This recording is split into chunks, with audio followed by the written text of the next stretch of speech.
सभी पावन विशेष महान आत्माओं को याद प्यार और नमस्ते।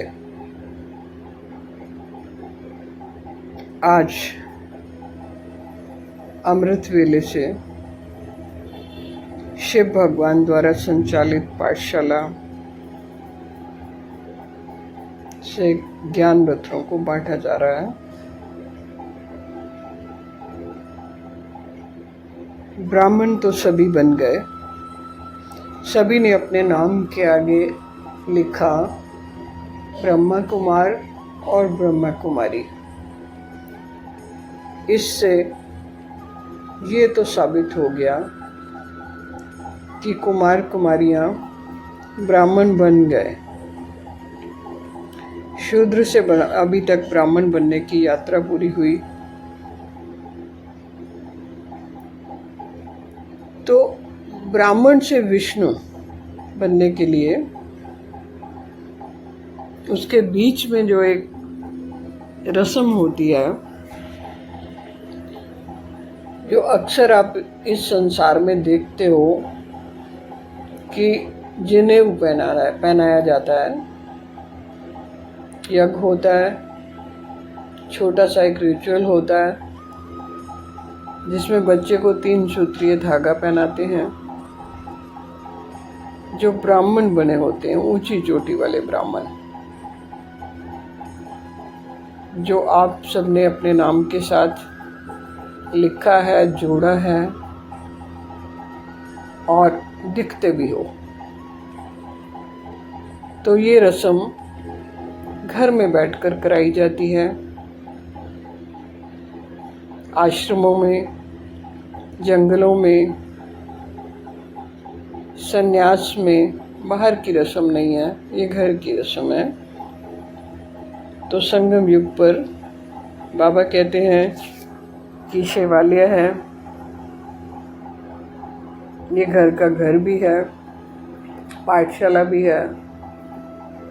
यहाँ बैठ रूहानी बच्चे पढ़ते हैं। और कौन से बच्चे? जो ब्राह्मण से ईश्वर बनने की यात्रा पर है, नर से नारायण बनने के लिए, नारी से लक्ष्मी बनने का लक्ष्य लेकर निकले हुए हैं। तो बीच में हमें देखना है कि मन रावण जो बना हुआ है, अहंकार से भरा हुआ है, उससे मुक्ति मिली तो रावण से राम बने। तभी तो आप कहेंगे कि राज्य करने योग्य हुआ, राम राज्य की स्थापना हो रही है। बाबा के सभी बच्चे राजा बच्चे हैं। 4 भाई दिखाए जाते हैं, उधर ब्रह्मा के 4 पुत्र दिखाए जाते हैं। तो राजा दशरथ के 4 बच्चे राजा के बच्चे हुए, राजा हुए। उनके नाम के द्वारा अंदर की स्थितियों का वर्णन है। गीत चला, उठ जाग मुसाफिर भोर हुई, अब रैन कहाँ जो सोवत है, जो सोवत है सो खोवत है, जो जागत है सो पावत है। ब्रह्मा बाबा के लिए भी बोला गया कि ब्राह्मण बने बगैर प्रजापिता था। तो ये तो पक्का हो गया ना कि आप सब बीके हो, या इसमें भी कोई संशय है?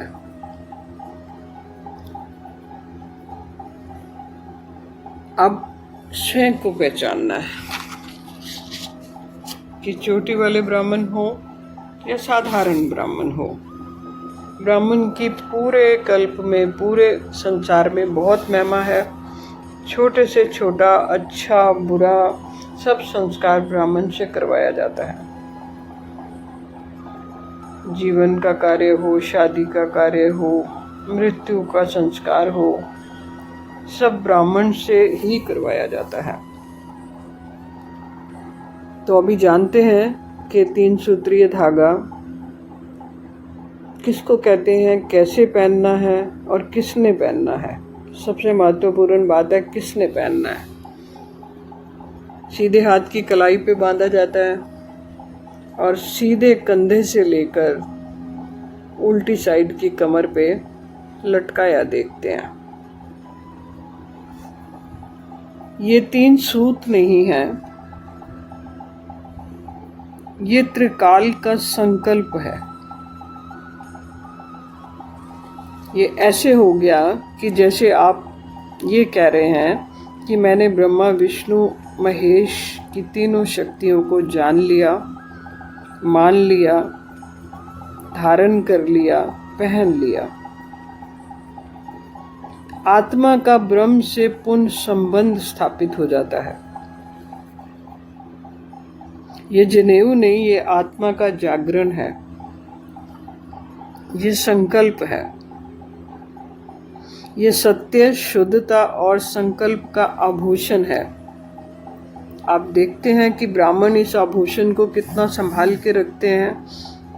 इतना तो सोने के जेवर को भी कोई संभाल के नहीं रखता जितना इन 3 सूत्रीय को ब्राह्मण संभाल के रखता है। जब वो स्नान करने जाता है, मल मूत्र का त्याग करता है, तब भी इसको बहुत सुरक्षा पूर्वक लपेट कर कान पर रखता है, ऊंची स्टेज पर रखता है। यह साधारण धागा नहीं, ये आत्मा का त्रिवेणी संगम है। ये बोध हो जाता है। मन, वचन और कर्म की पवित्र धारा है।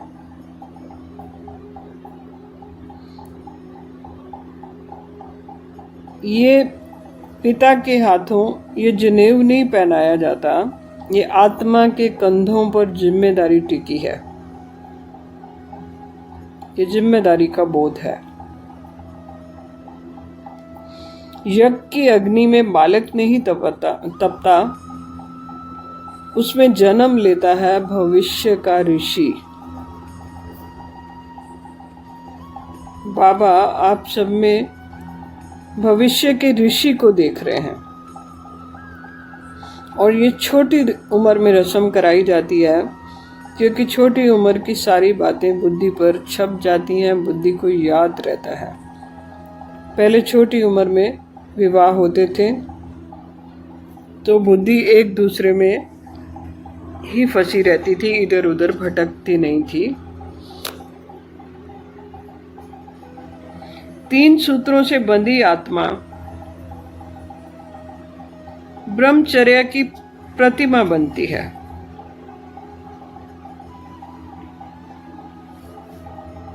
बच्चे को बचपन से उसकी जिम्मेदारियों का बोध होने लग जाता है, क्योंकि माँ उसे बार बार याद करवाती रहती है कि अब तुम झूठ नहीं बोलोगे, तुमने धागा पहना हुआ है। अब तुम संयम तरीके से बैठोगे, उठोगे, भोजन करोगे, क्योंकि तूने धागा पहन लिया है, तुम चोटी वाले ब्राह्मण बन गए हो।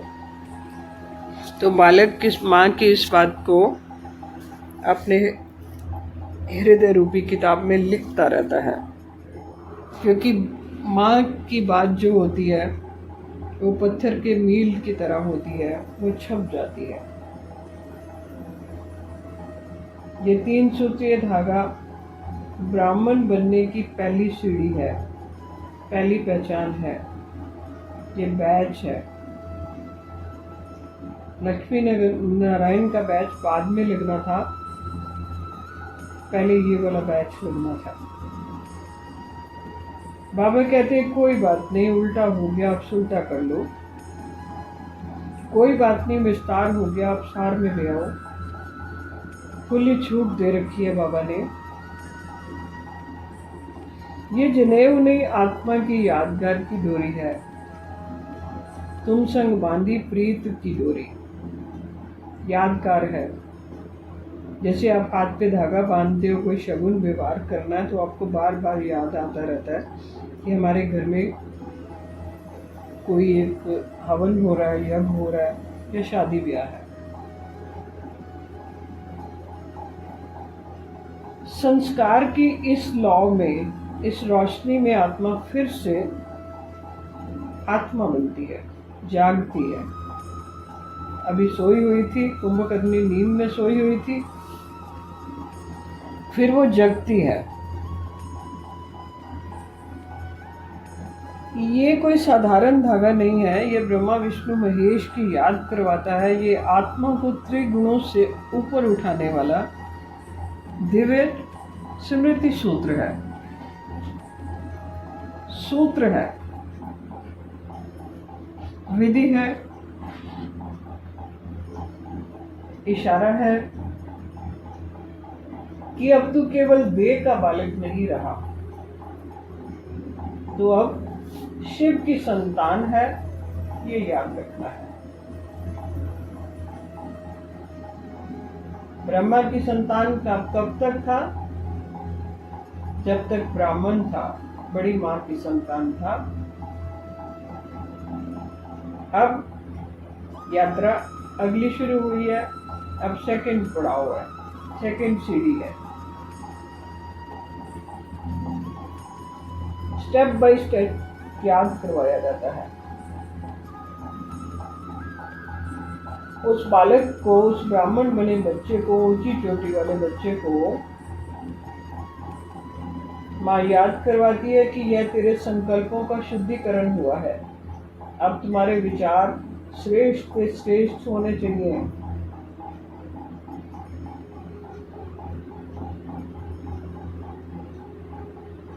और साथ में कहा जाता है कि अब ये जो धागा है, ये माँ के द्वारा बंधा हुआ तावीज है, पिता का आशीर्वाद है, तेरा पथ प्रकाशित करेगा।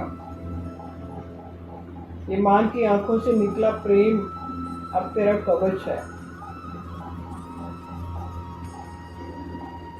ये रूहानी लीला चल रही है, ध्यान रखना ये धागा टूटे नहीं। मतलब ये आत्म स्मृति छूटे नहीं। अब जब तक ये सूत्र तुझसे जुड़ा है, तू शिव का प्रतिनिधि है, तुम्हें उत्तर देने हैं, संसार को उत्तर देने हैं।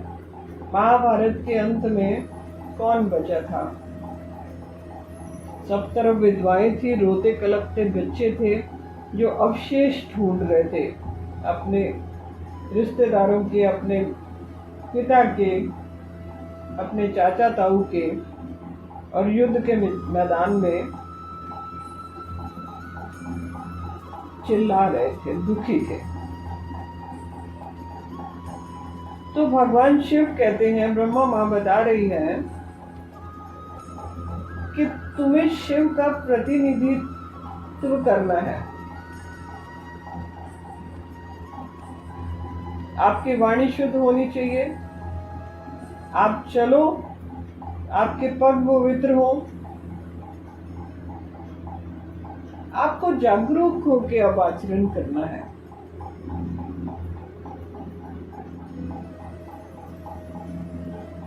आत्मा को जगाए रखने का निशान है, वो चिन्ह है।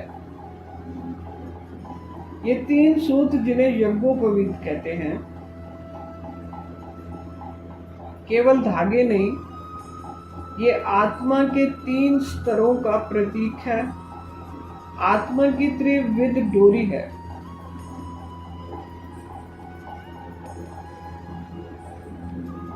शुद्ध विचार, संकल्प और कर्म, ये सत्व, रज और तम, ये तीनों का बोध करवाती है। किसी भी ब्राह्मण को देखो, एक ही दिशा में धागा बांधा होता है, बाएं कंधे से दाईं भुजा तक।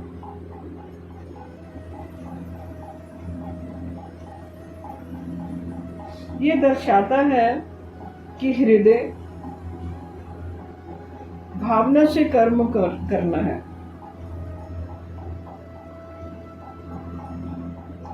और निष्पक्ष भाव से जजमान की सेवा करनी है। यानी सोच और कर्म में पवित्रता और एकता लानी है। जिम्मेदारी बढ़ गई उस बालक की जिसका यज्ञोपवीत होता है, तो ये नंबरवार होता है, सभी का एक साथ नहीं हो सकता। बाबा कहते हैं कोटों में कोई कोट, कोटों में भी कोई कोट मुझे नहीं पहचानता, क्योंकि मैं साधारण तन में आता हूँ। फिर सामने स्त्री तन हो तो और भी साधारण तन हो गया। मन मानता ही नहीं, मन बैठता ही नहीं। ये आत्म स्मृति की डोरी, ये धागा ना तो शरीर को सुंदर दिखाने के लिए और ना ही समाज में श्रेष्ठता जताने के लिए है, क्योंकि भीतर है ये सब कुछ। भीतर कौन देख पाता है? कोई नहीं देख पाता। ये है याद की डोरी जो आत्मा को ब्रह्म से जोड़ती है, प्रकृति से जोड़ती है। ये मंत्र है, ये सूत्र है। अब सूत्र किसे कहेंगे? इशारे को कहेंगे। ये जनेऊ नहीं, ये आत्मा की स्मृति की रस्सी है, डोरी है। ये वो विवाह का बंधन है जो लड़के के गले में एक वस्त्र होता है, वो कन्या के पल्लू के साथ बांधा जाता है। आत्मा परमात्मा अलग रहे बहुकाल, सुंदर मेला हो गया जब सतगुरु मिला तैयार। परमात्मा संग डोरी बांधनी है। ये बात जो जन्म जन्मांतर की भूली हुई पहचान के लिए फिर से बांधनी है।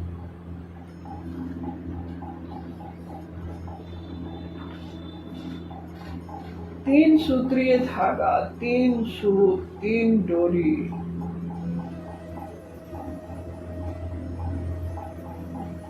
ये उपवन का एक अक्षर आता है, एक शब्द आता है। उपवन का अर्थ होता है नेत्रों के पास लाना। किसके नेत्र के पास लाना? जब भी आप ब्राह्मण को देखते हैं तो वो धागे को अपनी आंखों से लगाता है, ताकि वो जो कोई अशुद्धि आ गई हो तो शुद्ध हो जाए, या कोई संकल्प लेता है। उपवन, उपनयन का मतलब होता है ज्ञान नेत्र खुल जाए, ज्ञान नेत्र बंद ना हो।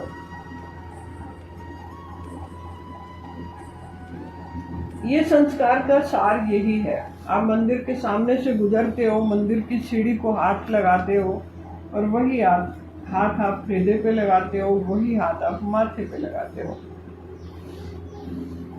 ताकि ज्ञान नेत्र बंद ना हो।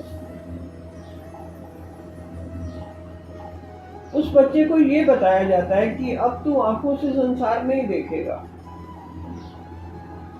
क्या देखेगा? बुद्धि से आत्मा को देखेगा। और घर में कुशल पंडित लाया जाता है, कुशल ब्राह्मण लाया जाता है। आजकल तो पैसे देके काम करवा लिया जाता है, धन प्रधान है। अब तेरा नेत्र बाहर नहीं, भीतर जगे। अग्नि और आहुति का भी बहुत सुंदर अर्थ है कि मन में उठते बुरे संस्कारों का त्याग करना। ये बचपन से पढ़ाई शुरू हो जाती है, गुरुकुल की पढ़ाई है ये। ब्राह्मण बच्चे गुरुकुल में पढ़ने जाते हैं। कृष्ण गुरुकुल में भेजे गए थे, राम गुरुकुल में भेजे गए थे, पांडव गुरुकुल में पढ़ने गए थे, कौरव गुरुकुल में पढ़ने गए थे, ब्रह्मा विष्णु महेश गुरुकुल में पढ़ने गए थे। तो यूनिवर्सिटी की, विश्वविद्यालय की, स्कूलों की, गीता पाठशाला की पढ़ाई हो गई, अब गुरुकुल की पढ़ाई है। जो जाग जाएगा उसके लिए सवेरा होगा, नहीं तो फिर उसी चक्रव्यूह में फंसोगे, क्योंकि चक्र रुकता नहीं, समय रुकता नहीं, पहिया रुकता नहीं। कील संग लग जाएगा तो काल फिर नहीं खाएगा, वो चक्र में नहीं फंसोगे। अभिमन्यु की तरह का चक्र है। और अभिमन्यु का जो चक्र था किसने रचा था? वेद व्यास ने रचा था। बहुत सुंदर अर्थ भी यहाँ भी निकलता है कि अगर आप वेदों में फंसे रहे, शास्त्रों में फंसे रहे, तो चक्र तो घूमता रहेगा ना, समय किसी के लिए रुकता नहीं। उस बच्चे को हर रोज माँ याद करवाती है कि तुम अब देह के बालक नहीं रहे, तुम मेरे बालक नहीं रहे, तुम्हें समाज के में संस्कारों की रक्षा करनी है। तो धीरे धीरे वह साधक बन जाता है।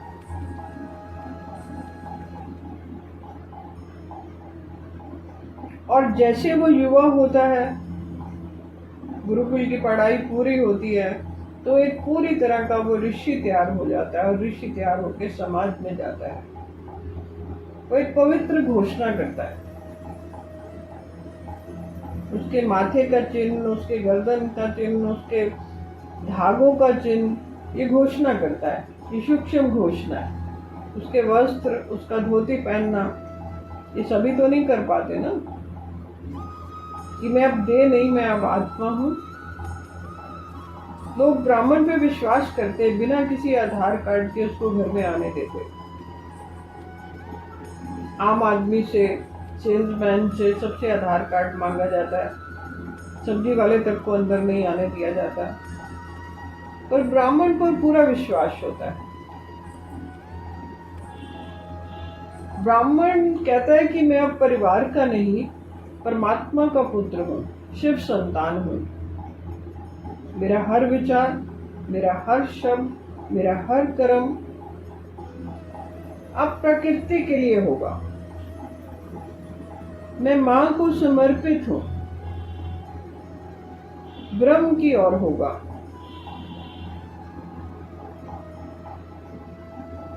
ये 3 सूत्रीय जनेऊ धारण करने के बाद उस आत्मा के कर्तव्यों में उसको ढालना होता है। कर्तव्य पूर्ण करने के लिए गुरुकुल के शिक्षक उसे बताते रहते हैं,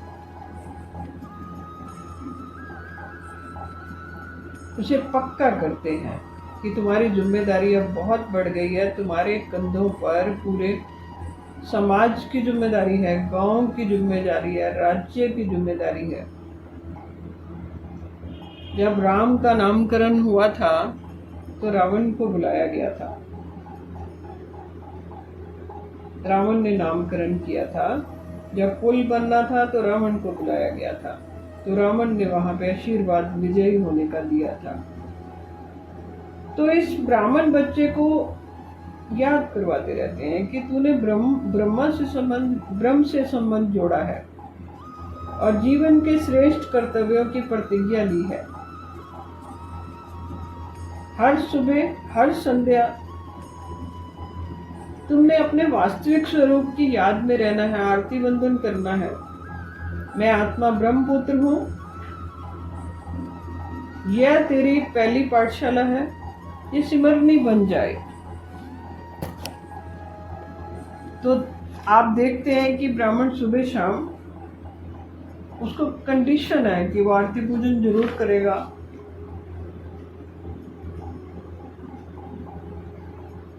अब तुझे किसी की निंदा, व्यर्थ बात, झूठ बोलने का अधिकार नहीं है।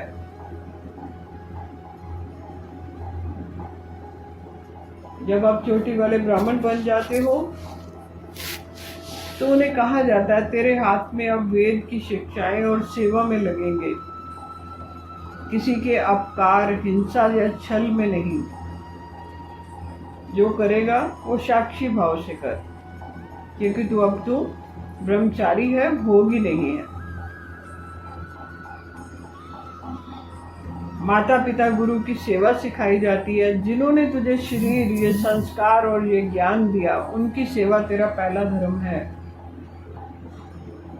तब कहेंगे चोटी वाला ब्राह्मण, तब कहेंगे 3 सूत्रीय ब्राह्मण। उनकी सेवा करके तू मुझ तक पहुंचेगा, और कोई रास्ता नहीं है इस दुनिया में, क्योंकि मैं उन्हीं में प्रकट होता हूँ। इसके लिए कहा जाता है कि ऐ माँ, तेरी सूरत से अलग भगवान की सूरत क्या होगी, उसको नहीं देखा हमने कभी। तो माँ की सूरत में ही भगवान की सूरत देखनी है। ये जनेऊ तब तक पवित्र है जब तक तेरा मन ब्रह्म स्मृति में स्थिर रहेगा। ब्रह्मा विष्णु महेश की असलियत को जानोगे। काम क्रोध लोभ तेरे पहले दुश्मन है। रावण, कुंभकर्ण और मेघनाथ ये तेरे पहले दुश्मन है, और ध्यान, संयम, तप तेरे असली मित्र हैं। अब तेरे कंधों पर शास्त्रों का भार नहीं, प्रकाश है। प्रकाश फैलाना है तूने जगत में। तुझे अब केवल पढ़ना नहीं, आत्मा को जानना है। स्वयं अध्याय पढ़ना है, अध्ययन करना है।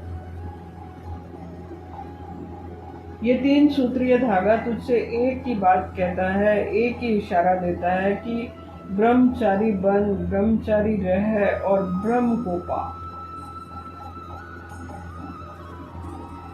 भगवान शिव कहते हैं, परमात्मा, परमपिता परमात्मा कहती हैं, तू अब मेरे घर का दीपक है। तुझे जगना है, औरों को जगाना है। जजमान की पूरी जिम्मेदारी तुम्हारे कंधों पर है। तो 3 सूत्रीय धागे को बांधना है, तभी सच्चे सच्चे ब्राह्मण कहलाओगे। पूरे विश्व में इतने ब्राह्मण हो, फिर आपदाएं आए तो ये कोई शोभा देने वाली बात नहीं है। वर्तमान समय की स्थितियाँ, ये जो मंदिरों में इतने बड़े बड़े कांड, जो कर्नाटका मंदिर में इतने कंकराल निकल रहे हैं, तो हमें गौर करना है कि अभी हम चोटी वाले ब्राह्मण नहीं बने, अभी हम बीके हैं, अभी एक ही सीढ़ी चढ़े हैं। और कहा भी जाता है कि सबके लिए बोला जाता है, एक ब्रह्मा बाबा के लिए नहीं बोला जाता कि ब्राह्मण सो विष्णु बनने में 100 साल लगते हैं। जब बाबा कहते हैं कि एक में ही सबका आ जाता है, अगर एक बन सकता तो सब बन सकते हैं। तो ये बात सब ब्राह्मणों पे लागू है कि ब्रह्मा से विष्णु बनने में 100 साल, और विष्णु से फिर ब्रह्मा जो नाभि से निकलता दिखाते हैं, विष्णु से ब्रह्मा बनने में 1 सेकेंड। तो जैसे जैसे आप त्रिमूर्ति की चेतना में उतरते जाएंगे, बोध पक्का होता जाएगा, तो आपका जो संकल्प है नर से नारायण बनने का, नारी से श्री लक्ष्मी बनने का, वो पूरा होता जाएगा। तो हर घर तिरंगा, घर घर तिरंगा, हर घर त्रिमूर्ति, घर घर त्रिमूर्ति। इसी के साथ वंदे मातरम, वंदे मातरम, वंदे मातरम। जय भारत माता। और आज इतना ही। अच्छी रीति इसको आत्मसात करिए। ये स्व अध्याय है, इसे पढ़ना सबके लिए बहुत ज़रूरी है। लक्ष्य मिला था कि जोड़े की यात्रा है, लक्ष्मी नारायण बनना है, सिंगल की नहीं है। सिंगल तो सिर्फ सत्यनारायण की कथा गाई जाती है, जो त्रिमूर्ति भगवान शिव है। शिव ही सत्य है, शिव ही सुंदर है, तो वो सत्यनारायण है। बाकी तो लक्ष्मी नारायण बनने आए थे और संन्यास धर्म में पैर रख लिया। ये भूल है जिसे सुधारना है। कहते सुबह का भूला अगर शाम को घर आ जाए तो उसे भूला नहीं कहते। तो इस अज्ञानता से बाहर निकलना है, क्योंकि बाबा ने बोला आगे चल के युगलों की अपरंपार महिमा निकलेगी है। ओम शांति।